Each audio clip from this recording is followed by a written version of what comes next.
বন্ধুরা, আপনারা আগের এপিসোডে দেখেছিলেন কিভাবে অজিত বাবু অন্তরার বিয়ের অনুষ্ঠানে আসে এবং বন্দুক দেখিয়ে সবাইকে ভয় দেখায়।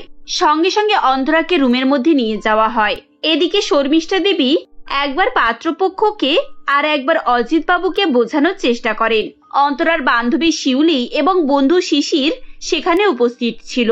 শিউলি সঙ্গে সঙ্গে অন্তরার রুমে যায় এবং বলে, অন্তরা, এসব কি হচ্ছেটা কি? এই লোকটা কে? গুন্ডা নিয়ে এসেছে কেন? এ তো বলছে তোকে বিয়ে করবে। তুই কি একে চিনিস? মেসোমশাইয়ের কাজের সূত্রে ওনার সঙ্গে পরিচয় হয়েছিল। লোকটা খুব ডেঞ্জার, অনেক টাকা পয়সার মালিক, আর সেরকম খারাপ কাজের সঙ্গেও যুক্ত। হে বাবা, তাহলে তো খুবই সমস্যার ব্যাপার। আর তোর মাসি কি গন্ডগোল করেছে রে? পাত্রের মা বারবার 25 লক্ষ টাকার কথা বলছে, আর তোর মাসি তাকে বারবার চুপ করিয়ে দিচ্ছে। ব্যাপারটা খুবই পরিষ্কার। আন্টি মনে হচ্ছে পাত্রের মায়ের কাছ থেকে টাকা দাবি করেছে। মনে হচ্ছে বিয়েটা হলে তবেই আন্টি টাকাটা পাবে।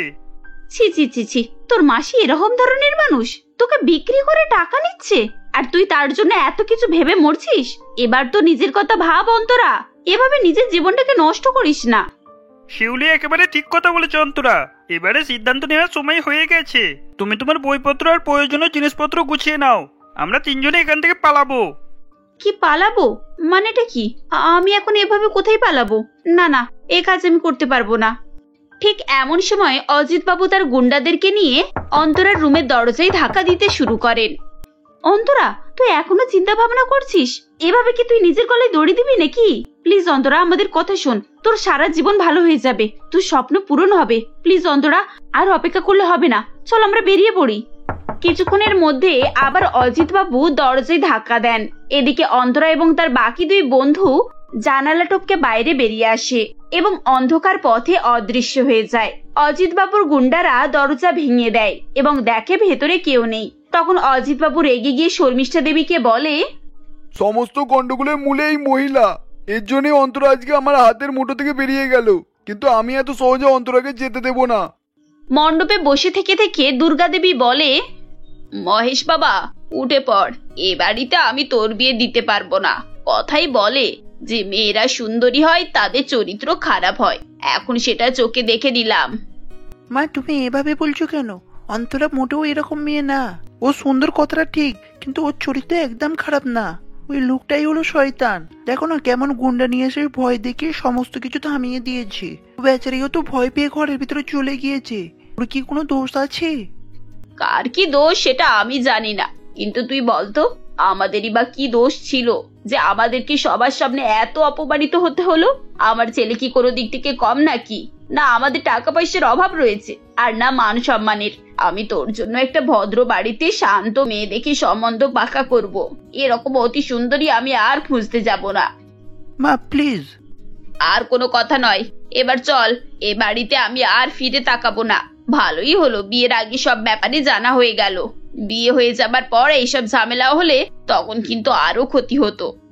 দুর্গা দেবী তার ছেলেকে নিয়ে সেখান থেকে চলে যান। এদিকে বেশ কিছুক্ষণ যাওয়ার পর অন্তরা বলে, আমরা এইভাবে রাতের অন্ধকারে বেরিয়ে এলাম, কিন্তু এখন কোথায় যাব? এখন অন্তত আমার বন্ধুর বাড়িতে চল। আজকে রাতটুকু ওখানে কাটিয়ে কাল ভোরের গাড়িতে শহরে চলে যাবি। ওখানে গিয়ে কোনো একটা কলেজে অ্যাডমিশন নেওয়ার চেষ্টা করবি। কিন্তু এত সব কিছু করার জন্য আমার কাছে তো টাকা পয়সা নেই। একটা মেডিকেল কলেজে অ্যাডমিশন নিতে গেলে অনেক ঝামেলা পোহাতে হবে। অন্তরা, তুই টাকা পয়সা নিয়ে কেন চিন্তা করছিস? আমি আর শিশির দুজনে মিলে অ্যাডমিশনের ব্যবস্থা করে দিচ্ছি। 1 মাসের খরচও আমি দিয়ে দেব। তারপর তুই একটু ম্যানেজ করে কোনো একটা পার্ট টাইম জব দেখে নিস। একজন মানুষের খরচ তোলা এমন কোনো ব্যাপার নয়। শিউলি ঠিক বলেছ অন্তরা। এরপরে যদি কোনো সমস্যা হয় তাহলে আমরা দুজনে তোর সঙ্গে দেখা করতে যাব। বাকি কি হবে না হবে তখন দেখা যাবে। এখন তো তুই এই ঝামেলা থেকে বেরিয়ে আয়। ওদিকে দেব পঙ্কজের সঙ্গে বসে কফি খাচ্ছিল। দেবকে খুবই চিন্তিত মনে হচ্ছিল। তখনই পঙ্কজ বলে, তা বলে তুই বিয়েতে রাজি হয়ে যাবি? এত কিছু করে শেষ পর্যন্ত এই? আমি বিয়ের জন্য মন থেকে রাজি না, শুধুমাত্র বাড়ি থেকে বেরোনোর জন্যই হ্যাঁ বলেছি। না হলে তো বাবা মা আমাকে ঘরে বন্দি করে রেখেছিল, আর এভাবে আমি অন্তরাকে খুঁজেও পেতাম না। এটা অবশ্যই ঠিক। পঙ্কজ, আমরা ওদের এলাকার সমস্ত জায়গাটা খোঁজ করেছি, কিন্তু কোনোভাবেই ওকে খুঁজে পাচ্ছি না। আর কি আমি ওকে আর খুঁজেই পাবো না? তুই ভুলে গেছিস আমরা ওকে সমস্ত জায়গায় খুঁজিনি। একটা জায়গা বাদ পড়ে গেছে, ওদের কলেজ। আরে হ্যাঁ তো, এটা তো তুই একেবারে ঠিক কথা বলেছিস।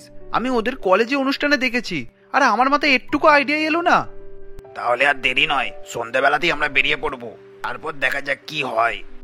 দেব বাড়ি ফিরে যায় এবং ব্যাগপত্র গুছিয়ে বেরোনোর প্রস্তুতি নেয়। ঠিক তখনই সে দেখতে পায় তার মা রুবির সঙ্গে বসে বসে গল্প করছে। রুবি দেবকে দেখে বলে, hi Dev, how are you? এতক্ষণ আমি আন্টির সঙ্গে তোমার ব্যাপারেই কথা বলছিলাম। এখানে এসে বসো, আমরা একটু গল্প করি। অ্যাকচুয়ালি আমার একটু কাজ আছে, আমি পরে কখনো তোমার সঙ্গে কথা বলে নেব। এই বলে দেব সেখান থেকে চলে যায়। তখন রুবি বলে, আরে আন্টি, এর কি হলোটা কি? এভাবে চলে গেল কেন? আরে বাবা, আমার ছেলে খুবই লাজু। ও তো আর তোমাদের মতো বিদেশে থাকে না। দেশের মানুষজন এরকমই হয়। আর তোমার মতো সুন্দরী মেয়েকে দেখে ছেলেরা তো একটু লজ্জা পাবেই। That's fine. দেব কি সবসময় এত অল্প কথা বলে আন্টি? আসলে তোমায় প্রথমবার দেখেছে তো, তাই ওভাবে চলে গেল। কয়েকদিন যাক, তারপর তুমি দেখবে আমার ছেলে কথাবার্তা বেশ ভালোই বলতে পারে। আচ্ছা, তোমার মা কেমন আছে?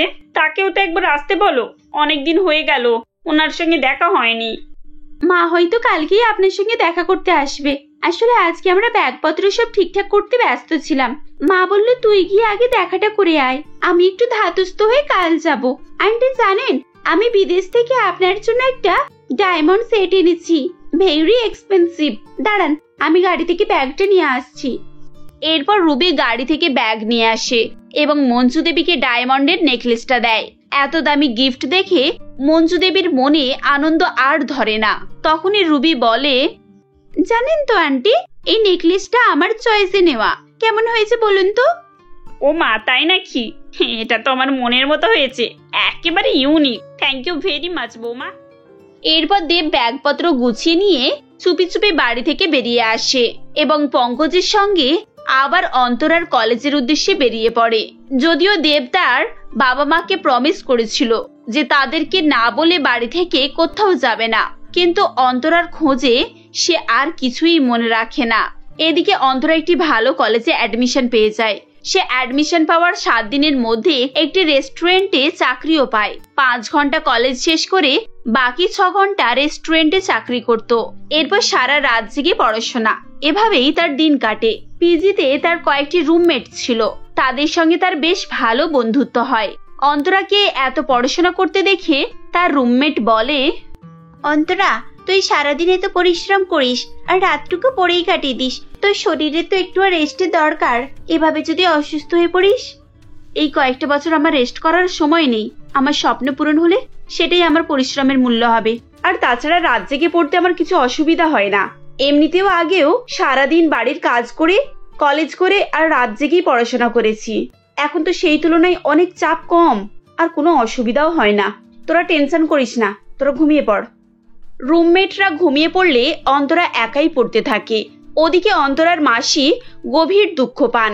একে তো চারিদিক থেকে সবাই তাকে দোষ দিচ্ছিল যে কিভাবে তার দোষে তার বোনঝি বাড়ি ছেড়ে চলে গেছে।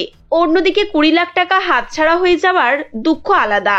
এমন সময় রিঙ্কু দেবী তার সঙ্গে দেখা করতে আসেন। কি ব্যাপার শর্মিষ্ঠা, এভাবে হাত পা ছড়িয়ে বসে আছো যে? মেয়েটার কোনো খবর পেলে? ও কি খবর দেওয়ার জন্য বাড়ি ছেড়ে চলে গেছে?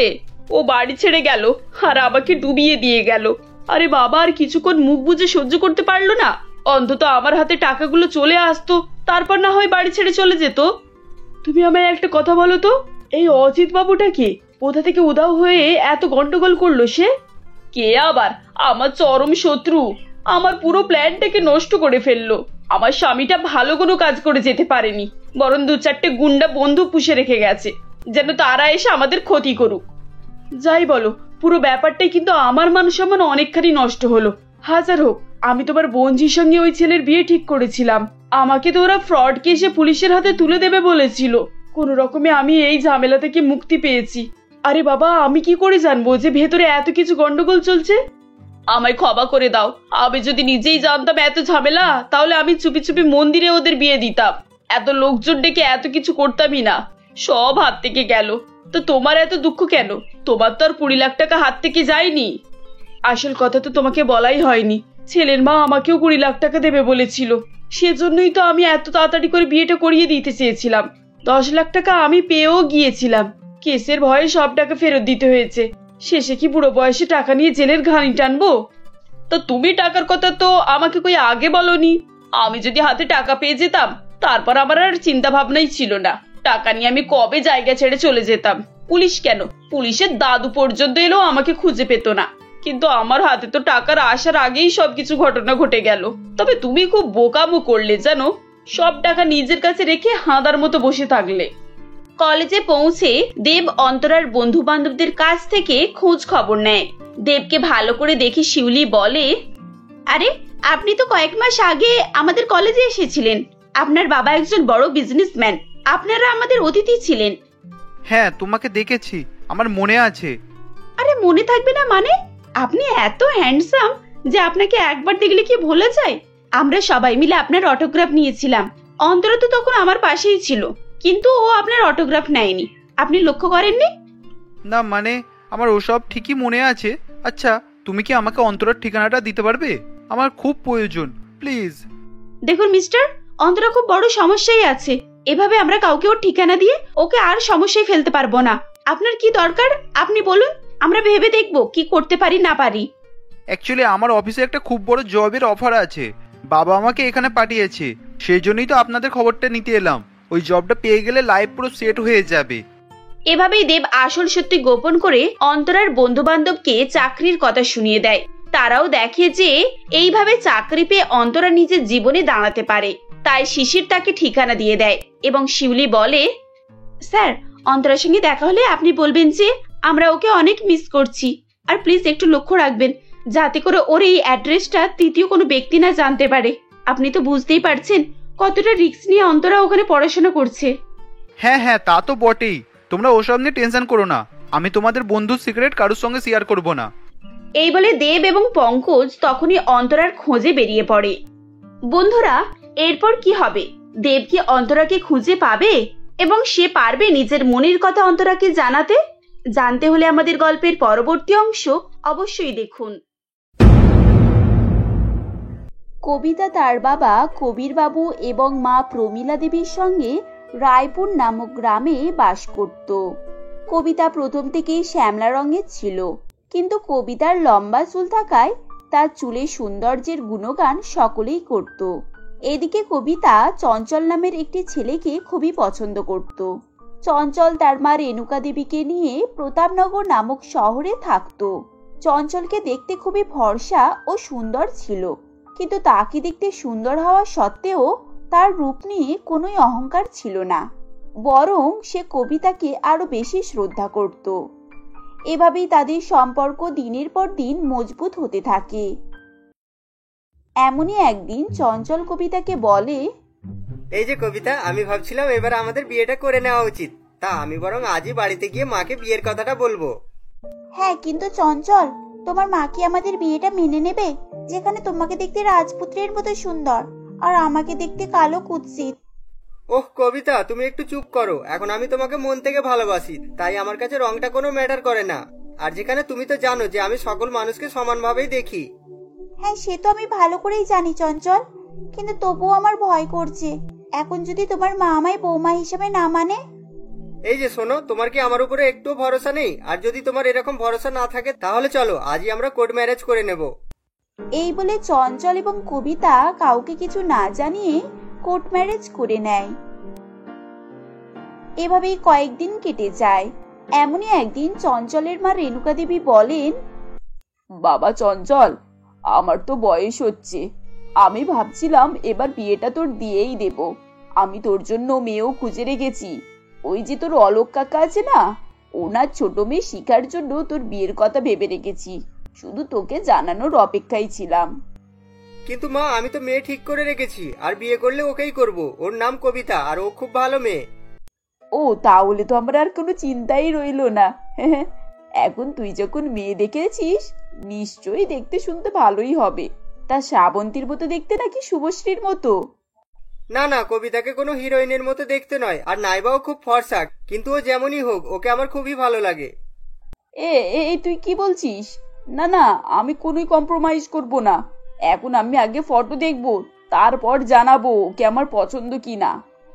না মা, সেটা এখন করে কোনো লাভ নেই, কারণ আমি কবিতার সঙ্গে কোর্ট ম্যারেজ করে নিয়েছি। আর হয়তো কাল পরশু আমি কবিতাকে এই বাড়িতেও নিয়ে আসবো। আমার তো মনে হচ্ছে চঞ্চল আমার মন দেখার জন্যই এসব বলছে। তা আমি শিওর ও সুন্দরী মেয়েকেই পছন্দ করবে। আর এমনিতেও আমার এই বাড়িতে একার ভালো লাগে না, এখন একটা বৌমা এলে তবু একটা সঙ্গী হবে। রেণুকা দেবী তখন খুশি মনেই ছিল, যার ভাবভঙ্গি দেখে চঞ্চলও তখন খুশি হয়ে যায় এবং পরের দিন সে তার কথা মতোই কবিতাকে ঘরে নিয়ে আসে। কবিতাকে দেখে রেণুকা দেবী একেবারেই হতবাক হয়ে যান এবং বলেন, হ্যাঁ রে চঞ্চল, এ তুই কাকে নিয়ে এসেছিস? এ তো পুরো কালো ভূত। যেখানে আমি তোর জন্য ফর্সা টুকটুকে বৌমা খুঁজে রেখেছিলাম, আর তুই এরকম কালো বৌমাকে নিয়ে এসেছিস। মা, তুমি শুধু ওর রংটাই দেখেছো, ওর গুণটা দেখোনি। আর এখনকার যুগে রংটা কোনোই ম্যাটার নয়। এই যে তুমি দেখো কবিতার কত সুন্দর চুল রয়েছে, আর সত্যি চুলের সৌন্দর্য ওকে আরো দ্বিগুণ সুন্দরী করে তুলেছে। কি চুল? লম্বা চুল নিয়ে আমি কি করব? যেখানে সকলেই রূপটা কি দেখে, আর কার চুল বড় ছোট সেটা কেউই দেখে না। আমার কপালটাই খারাপ, সেজন্যই আমার ভাগ্যে এরকম কালো বৌমা এসেছে। এখন পাড়া প্রতিবেশী আত্মীয় স্বজন কতজনই না কত কথা বলবে। রেণুকা দেবী এভাবেই বলতে থাকেন, যেটা শুনে কবিতার খুবই খারাপ লাগে। এরপর কবিতা তখন কিছুই বলে না, সে তার ঘরের মধ্যে চলে যায়। এভাবেই দিন অতিবাহিত হতে থাকে। কণিকা তার সাধ্য মতোই রেণুকা দেবীর মন জয় করার চেষ্টা করত, কিন্তু রেণুকা দেবী কবিতাকে কখনোই মন থেকে মেনে নেননি। এমনই একদিন কবিতা বলে, মা, আমি আপনার জন্য জলখাবার তৈরি করেছি, তাড়াতাড়ি খাবারটা খেয়ে নিন, না হলে ঠান্ডা হয়ে যাবে। ওই দাও, আমারও খুব জোরেই খিদে পেয়েছে। এই বলে রেণুকা দেবী সকালে জলখাবার খেতে বসে। ঠিক তখনই তার খাবার পাতে একটা লম্বা চুল পড়ে থাকতে দেখে তিনি বলেন, এ কি বৌমা, খাবারের মধ্যে চুল কেন? তুমি কি খাবার করার সময় চুল খুলে খাবার করছিলে নাকি? না মা, আসলে আমার না কদিন থেকেই প্রচুর চুল উঠছে। আমি বুঝতে পারছি না এটা কেন হচ্ছে আমার সাথে। আমি আজই আপনার ছেলেকে চুল ওঠা বন্ধ করার শ্যাম্পু নিয়ে আসার জন্য বলবো। নাও বোঝো ঠেলা, একই তো কালো কুচ্ছিরি দেখতে, তার উপরে যে চুলটা ছিল সেটাকেও তুলে ফেলছে। আমার তো ভাগ্যটাই খারাপ, না জানি আমার কপালে কি আছে। শেষে কালো বৌমার সাথে সাথে টেকো বৌমা হয়ে যেও না, তাহলে আমার মান সম্মান সব ধূলিসাৎ হয়ে যাবে।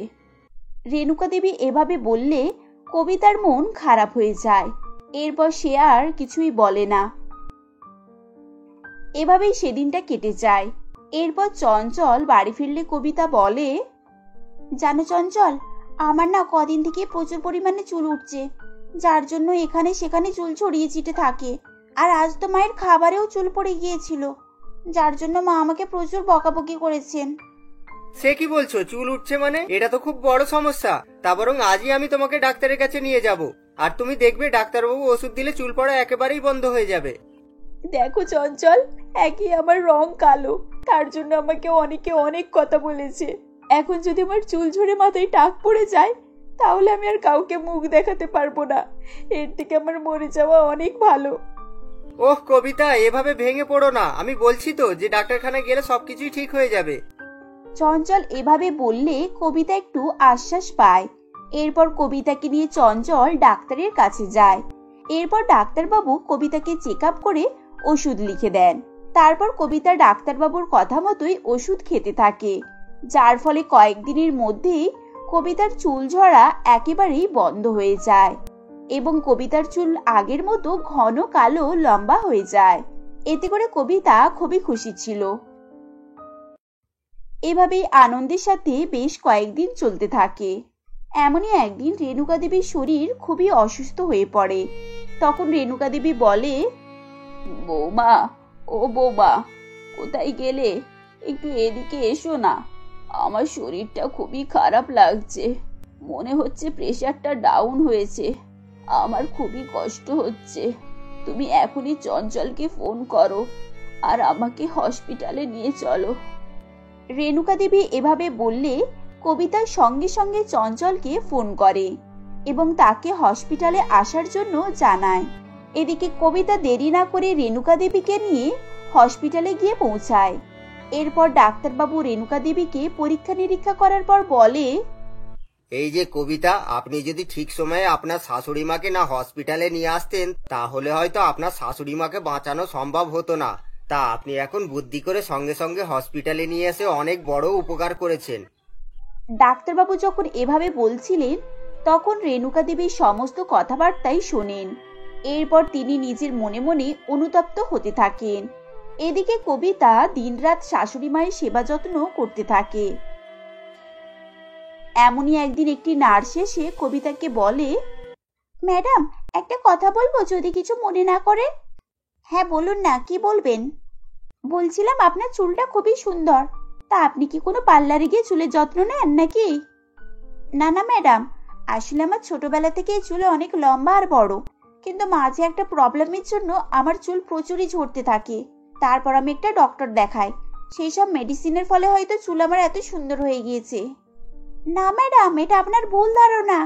এটা হচ্ছে ভগবানের দেওয়া আপনাকে একটা উপহার। আপনার সৌন্দর্য আপনার চুলে। এই চুলকে আপনি সারা জীবন যত্ন করে রাখবেন। এরকম মানুষ খুবই কমই দেখা যায় যার এত সুন্দর লম্বা ঘন চুল আছে। ম্যাডাম আপনি কি যে বলেন না। নার্সটি যখন এভাবেই কবিতাকে বলছিল তখন রেণুকা দেবী ওখানেই ছিল।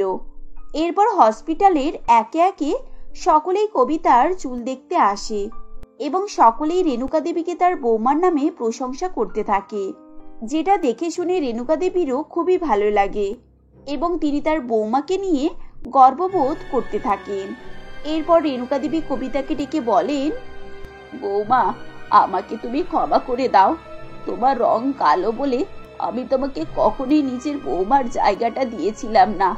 রংটাই যে সব হয় না সেটা তুমি প্রমাণ করে দিয়েছো। যেখানে সকলেই তোমার চুলের এত প্রশংসা করছে আর আমি সেখানে তোমার রং নিয়ে তোমার সঙ্গে বাজে ব্যবহার করেছি। আমাকে ক্ষমা করে দাও মা। এ আপনি কি বলছেন মা? দয়া করে আপনি আমার কাছে ক্ষমা চাইবেন না। আপনি আমার গুরুজন, আমাকে সারা জীবন আশীর্বাদ করুন। আমি যেন আপনার মান সম্মান সারা জীবন রক্ষা করতে পারি। কবিতা এভাবে বললে রেণুকা দেবীও খুশি হয়ে যায়। এরপর কবিতা দিনরাত তার শাশুড়ি মায়ের সেবা শুশ্রূষা করে তাকে সুস্থ করে বাড়ি ফিরিয়ে নিয়ে যায়। এরপর রেণুকা দেবী তার বৌমাকে খুবই ভালোবাসতে থাকে, যার ফলে তাদের সংসারে আর কোনোই সমস্যা থাকে না। এরপর তারা হাসি খুশি সুখে শান্তিতে বসবাস করতে থাকে।